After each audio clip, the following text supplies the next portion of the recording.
What's happening, folks? It is a beautiful morning. Let's see, I got a new thing here to try to, you're going to be looking at me from a different angle. What's up? It is, what is today? Wednesday morning. Let me see, what is the date? Hold, please. This is real life, you know what I mean? October 15th, Wednesday, October 15th. It is currently 6:30 in the morning.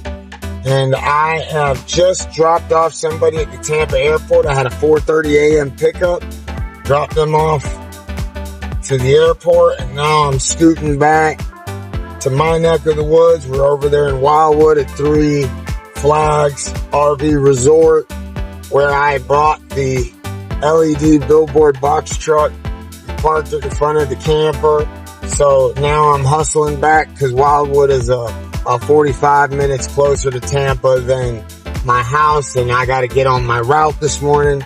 So I'll be back to the campground around 7 a.m. and then I'll be hauling boogie for the next 3 to 4 hours, driving around. You know, we're doing our damn thing. And I don't know what people want in life. I don't know what your plan is and what you think is the right amount, and maybe you want to work less hours a day. I like to work, but I think part of it is because I like to work on things that I enjoy doing. That's not so much a job, but more of a passion. I enjoy taking people to the airport only because when they're chatting, they're giving perspectives that are different. They're allowing me to have a conversation with no real agenda except to pass time as I move them to the airport to get on about their business. Chauffeuring is an awesome gig for me. I love it. It's very single serving.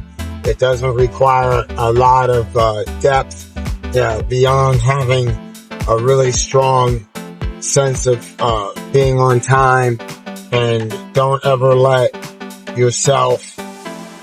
put yourself in a situation where you're running late.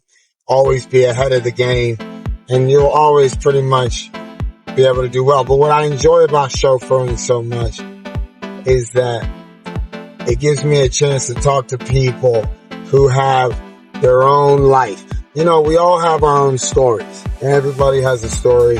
And I always say life is writing the story as we go on through it.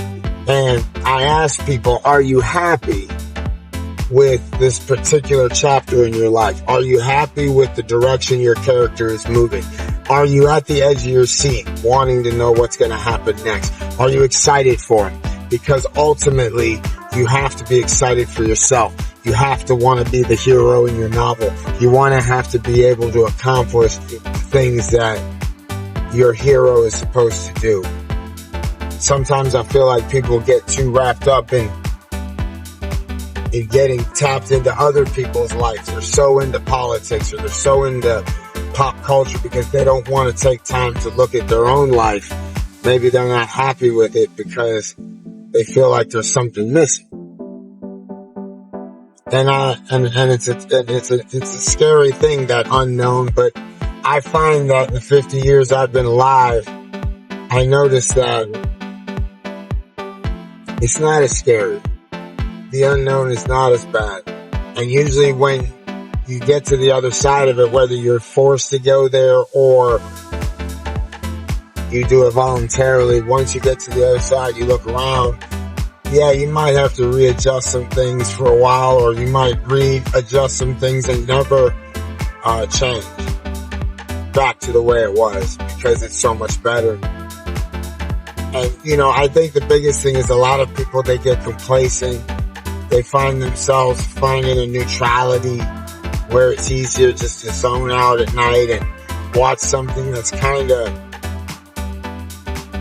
doesn't really do much, you know, it doesn't grow you as a human. And sometimes I think that could be a problem.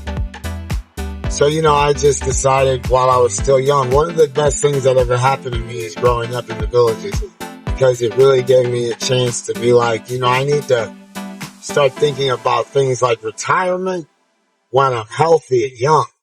not to retire from life, but retire from the job that I don't want to be in and maybe get into something that I would like to do. And then when you start doing that, and it depends on your sense of discipline, urgency, and your work ethic, but I'll tell you what, it's so much more rewarding and satisfying when you do it for yourself. And sometimes things you try might not work. It's like trying on an outfit that doesn't fit, or it's not a good look for you, even though you wanted to just see maybe. I don't know. I got some more rubber to run on the road, so let me go ahead and move this stuff, and I will talk to you guys later. See ya.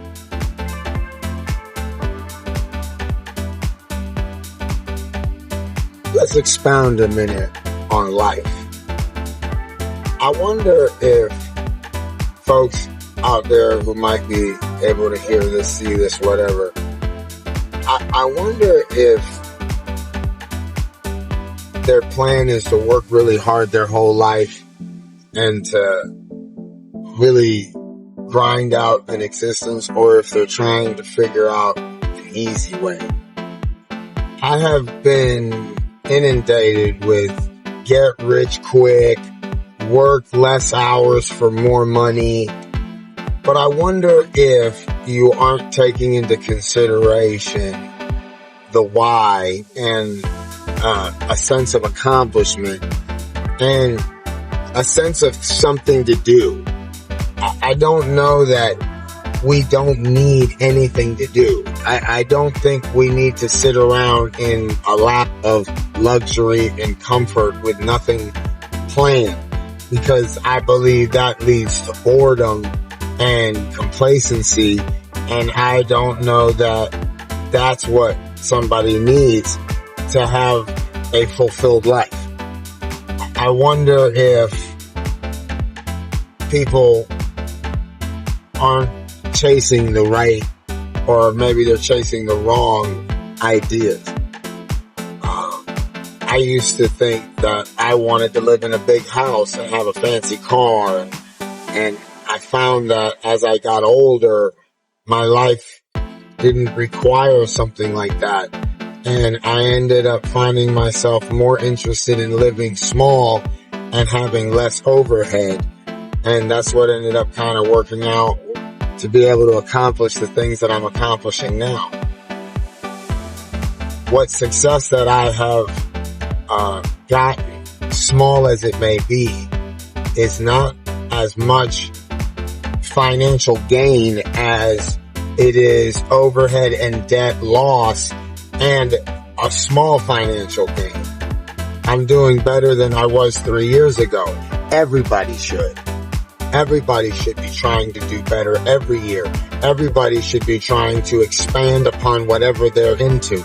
And I know that there's a lot of people that are out there working every day, working every week, spending every hour to build some kind of a thing that never really amounts to much. And we'll get more into this stuff in detail later, but I can't tell you, growing up in the villages, what a blessing it's been to meet people who spent their whole life getting their ducks in a row so that they could retire, move to sunny Florida, and play golf, and within 2 years, die. And for what? Got their kids organized, got them off to the rest of their lives, and then what? Spent the rest of your time working for what? So that you could retire and afford to live down here? Do you know how easy that is to do without having to spend all your health and best time of your life doing it for somebody else? But it's not even the idea of selling you on the idea of being self-employed, but it's the idea of maybe hustling for a goal and downsizing and figuring out how to be alternative with your life. Oh my gosh, would it be so crazy to think if I could live in a smaller house in a less expensive area and have a second or third job and take only the income you make on that and use it towards paying bills off just to get back out of debt? And by the way, if you're listening to this and you're in a position to get out of debt, get out of debt. Are there ways that you can make a living leveraging this and credit and loans? Maybe, but get out of debt and pay your way. It's not difficult. It can be done. And I don't mean that flippantly. I mean that with blood, sweat, and tears, and a lot of tears. But in the end, at least you can say you did it with your own two hands, you know? And if you're going to work for somebody, be the best you can. But also, I feel like you also should appreciate the fact that there is life out there. You should live it. And if you had less overhead and you had good money coming in, and if you had more control of your time, when it's time to let your hair down, you can. And though I have a lot of work, and though I do a lot of things, Joanne and I are busy, but we're also very much about taking a client to the airport. Now we're in whatever city we're in, and then we go and we enjoy ourselves. We spend a little bit of money. We don't worry about the ins and the outs of whether or not we could or couldn't afford it. There is no concern over that because we have enough coming through our lives that we're comfortable. And even if we don't try, we'll be all right. But if we try, we can experiment. You never know. And I don't even know what you never know means, except that it's exciting. If you'd have told me 3 years ago that I was going to be buying an RV and converting it into a tour bus and selling out shows all over town, even if I'm not in those places all the time, I'm doing bigger than I've ever done before, but it had to start somewhere. I started in the kindergarten, and I'm at the point now where I might be in my second year of college. And that's pretty good. You know, I use the analogy, I say it's like, if you, woke up one day and out of the blue, you just decided, man, you know, I think I'd like to be a professional golfer. And being that that's what I want to do, I think the first thing I probably need to do is learn how to play golf. Now, I'm at the point of my adventure to become a professional golfer where the golf game is starting to pay for itself. So that's good, because now we'll be able to get to a certain point where hopefully things will get better. We'll talk soon later. Alrighty, we got this side of the bus painted. Let's take a look. Yeah, it's drying now. Got one more coat. I see a couple light spots. And then we're about to do this front part. Keeping busy over here. Got a guy helping me work on the bus. Things are moving in the right direction.